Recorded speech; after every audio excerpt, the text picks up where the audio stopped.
പിതാവിൻ്റെയും പുത്രൻ്റെയും പരിശുദ്ധാത്മാവിൻ്റെയും നാമത്തിൽ ആമേൻ. പ്രിയൻ്റെ പ്രാർത്ഥനയിലേക്ക് എല്ലാവർക്കും സ്വാഗതം. ഈ കഴിഞ്ഞ ഞായറാഴ്ച, അതായത് 2026 ഓഗസ്റ്റ് 2 പുലർച്ചെ മൊബൈൽ ഫോണിലേക്ക് ഉച്ചത്തിൽ വന്ന അലേർട്ട് മെസ്സേജ് കേട്ട് ഞാൻ ഞെട്ടി എഴുന്നേറ്റു. എന്താണ് സംഭവിക്കുന്നത് എന്നാദ്യം മനസ്സിലായില്ല. അർദ്ധരാത്രിക്ക് ശേഷം ഫോണിൽ ഉച്ചത്തിൽ അലേർട്ട് മെസ്സേജ് കേട്ട് പലരും ഞെട്ടി. എന്താണ് സംഭവിക്കുന്നതെന്ന് അറിയാതെ ഫോൺ എടുത്തപ്പോഴാണ് മഴ സംബന്ധിച്ച ജാഗ്രത നിർദ്ദേശമാണെന്ന് മനസ്സിലാക്കുവാൻ സാധിച്ചത്.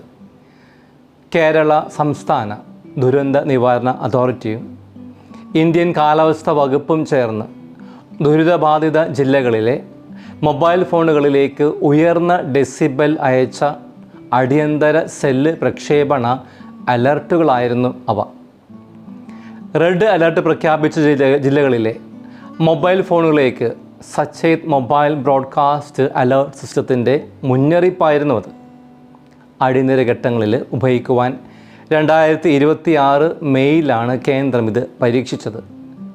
ഉറങ്ങിക്കിടക്കുന്നവരെ ഉൾപ്പെടെ ഉണർത്തി നിങ്ങൾ ദുരന്ത സാധ്യതയുള്ള പ്രദേശത്താണ് ഇപ്പോഴുള്ളത് എന്നറിയിക്കുവാനാണ് ഇത്തരം അലർട്ടുകൾ നൽകുന്നത്.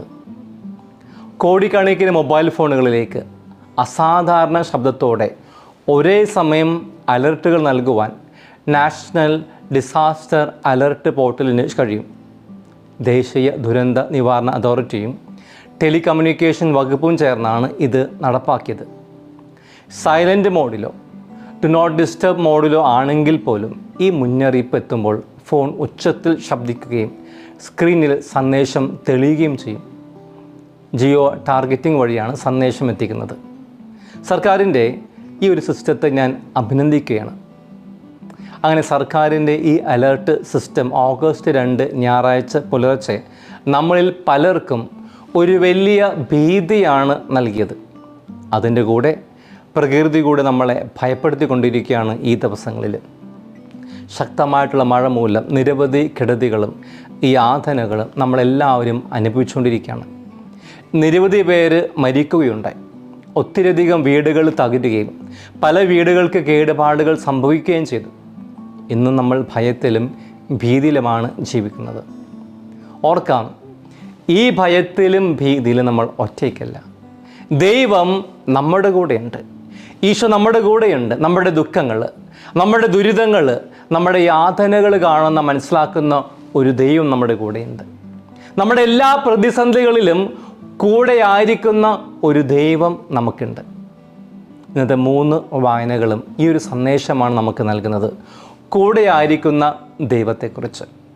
വചനഭാഗത്ത് നമ്മൾ കണ്ടുമുട്ടുക മറ്റൊരു ഭീതിയിലൂടെ കടന്നു പോകുന്ന ശിഷ്യന്മാരെയാണ്. നമ്മൾ സുവിശേഷത്തിൽ ഇപ്രകാരം വായിക്കുന്നു.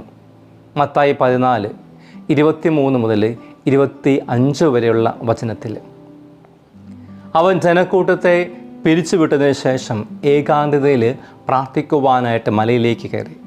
രാത്രിയായപ്പോഴും അവൻ അവിടെ തനിച്ചായിരുന്നു. ഇതിനിടെ വഞ്ചി കരയിൽ നിന്നും ഏറെ ദൂരം അകന്നു കഴിഞ്ഞിരുന്നു. കാറ്റ് പ്രതികൂലമായിരുന്നാൽ തിരമാലകളിൽപ്പെട്ട് അത് വല്ലാതെ ഉലഞ്ഞു. രാത്രിയുടെ 4-ാം യാമത്തിൽ അവൻ കടലിന് മീതെ നടന്ന് അവരുടെ അടുത്തേക്ക് ചെന്നു.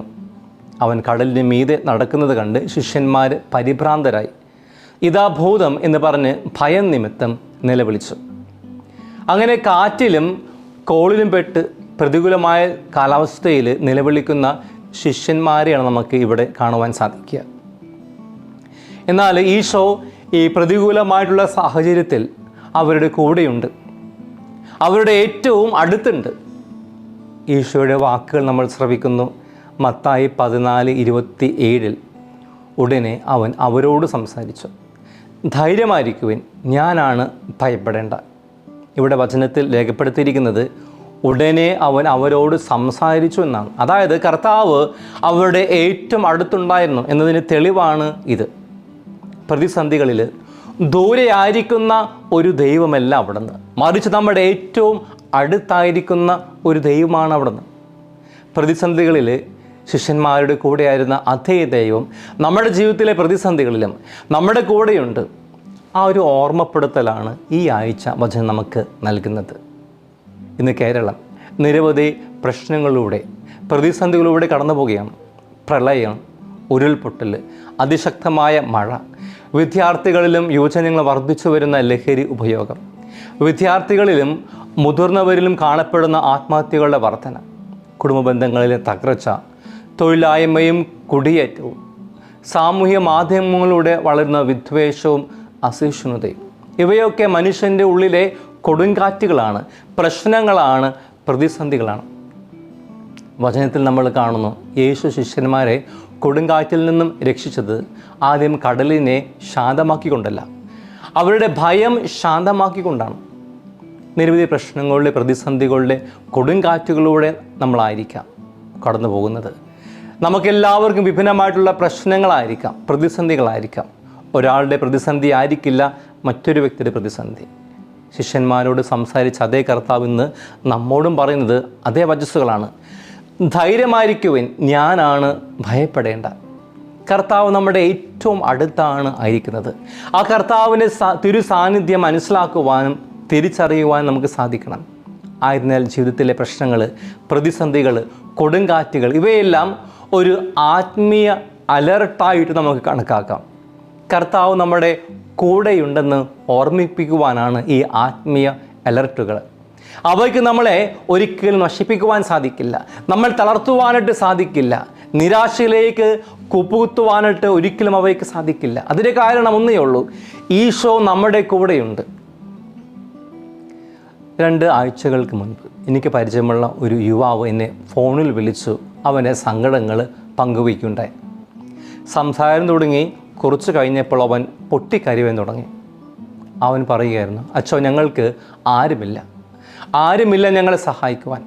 അപ്പനും അമ്മയ്ക്കും എന്നും അസുഖങ്ങളാണ്, മരുന്നുകൾ വാങ്ങുവാനായിട്ട് പൈസയില്ല, വീട് ചോർന്നു ഒലിക്കുന്നു, എനിക്ക് നല്ലൊരു ജോലിയുമില്ല, വിദേശത്തേക്ക് പോകുവാൻ ഏജൻസിക്ക് കടമെടുത്ത് പൈസ കൊടുത്തിട്ടും ഇതുവരെ ആ ജോലിയും ശരിയായിട്ടില്ല. എന്ത് ചെയ്യണമെന്ന് അറിഞ്ഞുകൂടാച്ചോ. ഞാൻ എൻ്റെ മുറിയിലിരുന്ന് ചിന്തിച്ചതും അടുത്ത മുറിയിലിരുന്ന് അമ്മ ചിന്തിച്ചതും ഒന്നു തന്നെയായിരുന്നു അച്ചോ. അമ്മയും ഞാനും ഒരേപോലെ ജീവിതം അവസാനിപ്പിക്കുവാനായിട്ട് ചിന്തിച്ചു പോയച്ചോ. ഇങ്ങനെ പറഞ്ഞുകൊണ്ട് അവൻ വാവിട്ട് കരയുവാൻ തുടങ്ങി. എനിക്ക് ആശ്വസിപ്പിക്കുവാനായിട്ട് വാക്കുകളുണ്ടായിരുന്നില്ല. ഞാൻ ഇങ്ങനെ പറഞ്ഞു, അവനെ ആശ്വസിപ്പിച്ചു. ഈശോ നിൻ്റെ കൂടെയുണ്ട്, ധൈര്യമായിരിക്കുക, പ്രത്യാശയോടെയായിരിക്കുക. ഈ പ്രതിസന്ധിയിൽ നിന്നെ രക്ഷിക്കുവാനായിട്ട് കർത്താവ് വളരെ അടുത്തുണ്ട്. എല്ലാം ശരിയാകും. സമയത്തിൻ്റെ തികവിൽ കർത്താവ് നിൻ്റെ ജീവിതത്തിൽ ഇടപെടും. ഇന്നലെ വീണ്ടും അവൻ എന്നെ ഫോണിൽ വിളിച്ചിട്ട് പറഞ്ഞു, അച്ചോ, ഒരു സന്തോഷ വാർത്തയുണ്ട്. 2 ജോലി ശരിയായച്ചോ, 2 പക്ഷെ ഞാൻ ഒരു ജോലിയാണ് ഇപ്പോൾ തിരഞ്ഞെടുക്കുന്നത്. ഒരു ചെറിയ ജോലി ശരിയായിട്ടുണ്ട്. സന്തോഷമായി വെച്ചോ. അത്യാവശ്യ കാര്യങ്ങൾ നടത്തുവാനായിട്ട് ഇതുകൊണ്ട് സാധിക്കും. സമാധാനമായി വെച്ചോ. അവൻ്റെ ഈ വാക്കുകൾ കേട്ടപ്പോൾ എനിക്കും സമാധാനമായി, സന്തോഷമായി. കാരണം അത്രമാത്രം വേദനയിലൂടെയാണ് അവൻ കടന്നു പോയിരുന്നത്. ഇന്നത്തെ 1-ാം വായന നമ്മൾ കാണുന്നു, പ്രവാചകനായിട്ടുള്ള ഏലിയ ദൈവത്തെ അന്വേഷിക്കുന്നതായിട്ട്. പ്രവാചകനായ ഏലിയ ദൈവത്തെ പ്രതീക്ഷിച്ചത് വലിയ അത്ഭുതങ്ങളിലായിരുന്നു. ശക്തമായ കാറ്റ്, ഭൂകമ്പം, അഗ്നി, ഇവയിൽ ഏലിയ ദൈവത്തെ പ്രതീക്ഷിച്ചു. എന്നാൽ ദൈവം അവയിലുണ്ടായിരുന്നില്ല. പകരം മൃദുവായ കാറ്റിൻ്റെ ശബ്ദത്തിലായിരുന്നു ദൈവം. ഇന്ന് നമ്മളും ദൈവത്തെ പലപ്പോഴും അത്ഭുതങ്ങളിൽ മാത്രം അന്വേഷിക്കുന്നു. എന്നാൽ അവിടുന്ന് നമ്മുടെ ഏറ്റവും അടുത്തുണ്ട്.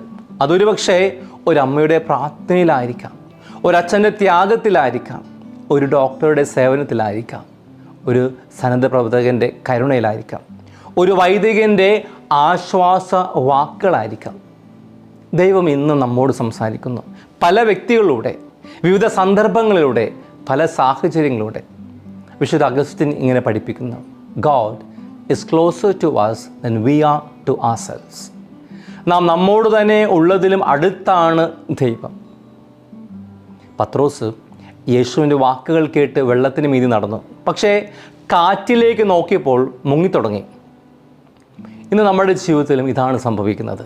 ക്രിസ്തുവിനേക്കാൾ പ്രശ്നങ്ങളിലേക്കാണ് നമ്മൾ നോക്കുന്നത്, സാമ്പത്തിക പ്രതിസന്ധിയിലേക്കാണ് നോക്കുന്നത്, രോഗങ്ങളിലേക്കാണ് നോക്കുന്നത്, സോഷ്യൽ മീഡിയയിലെ നിഷേധാത്മക വാർത്തകളിലേക്കാണ് നോക്കുന്നത്. ഫലമോ ഭയം, നിരാശ, പ്രതീക്ഷ നഷ്ടപ്പെടൽ എന്നിവയിൽ നമ്മൾ കുടുങ്ങുന്നു. വിശുദ്ധ ജോൺ ക്രിസോസ്റ്റം പറയുന്നു, faith does not remove the storm, it gives us Christ in the storm. വിശ്വാസം കൊടുങ്കാറ്റ് ഇല്ലാതാക്കുന്നില്ല, കൊടുങ്കാറ്റിനുള്ളിൽ ക്രിസ്തുവിനെ നമുക്ക് നൽകുന്നു. പ്രിയ യുവജനങ്ങളെ, ലോകം നിങ്ങളെ ഭയപ്പെടുത്തുവാൻ ശ്രമിക്കും. ജീവിതത്തിലെ പരാജയങ്ങൾ, തൊഴിലില്ലായ്മ, ഡിജിറ്റൽ അടിമത്തം, നിരാശ എന്നിവയാൽ. പക്ഷേ ഈശോ പറയുന്നു, ധൈര്യമായിരിക്കുവിൻ, ഞാനാണ്, ഭയപ്പെടേണ്ട. നിങ്ങൾ പ്രതീക്ഷയുടെ തലമുറയാകണം, സത്യത്തിൻ്റെയും വിശ്വാസത്തിൻ്റെയും തലമുറയായിട്ട് മാറണം. ഇന്ന് കുടുംബങ്ങൾ ഒരുമിച്ച് ഭക്ഷണം കഴിക്കുന്നില്ല, ഒരുമിച്ച് പ്രാർത്ഥിക്കുന്നില്ല, ഒരുമിച്ച് സംസാരിക്കുന്നില്ല. എല്ലാവരും മൊബൈൽ ഫോണിലാണ്. കുടുംബ പ്രാർത്ഥന കൊടുങ്കാറ്റിൽ നമ്മളെ രക്ഷിക്കുന്ന മഹാനൗകയാണ്.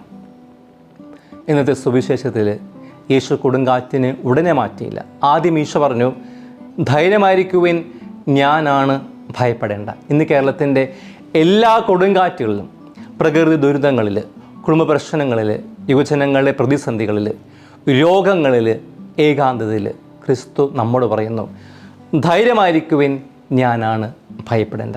ഈ വിശ്വാസത്തോടെ നമുക്ക് മുന്നോട്ട് പോകാം. ആത്മീയ അലർട്ടുകൾ തുടരട്ടെ.